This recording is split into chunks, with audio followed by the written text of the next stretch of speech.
കുട്ടേട്ടാ ഞാൻ പറയാൻ മറന്നുപോയാ 2 ദിവസം മുമ്പ് നിങ്ങൾ 2 പെങ്ങന്മാരും എന്നെ വിളിച്ചില്ലേനു. 5-6 മാസമായില്ലേ നിങ്ങൾ രണ്ടാളും ഇഞ്ചാടെ പോയിക്കുന്ന് അമ്മക്ക് നമ്മളൊന്ന് കാണണമെന്ന് എനിക്ക്.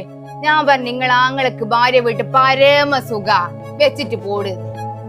അമ്മയായാലും ആരായാലും സാല കുറച്ചൊന്ന് പഠിക്കട്ടെ. മോനും മരുമോളൊന്നും വീട്ടിലില്ലാത്ത സ്ഥിതി.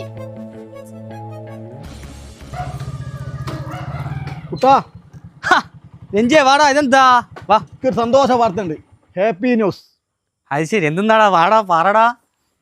ഇന്നലെ പൊലച്ചക്ക് എൻ്റെ അമ്മ ആത്മഹത്യ ചെയ്തു. ഒരു കത്ത് വെച്ചിട്ട് കത്തിരി അവസാനമായിട്ട് ഞാൻ കാണാത്ത സങ്കടം മാത്രമേ ഉള്ളൂ. സന്തോഷമായിലേക്ക്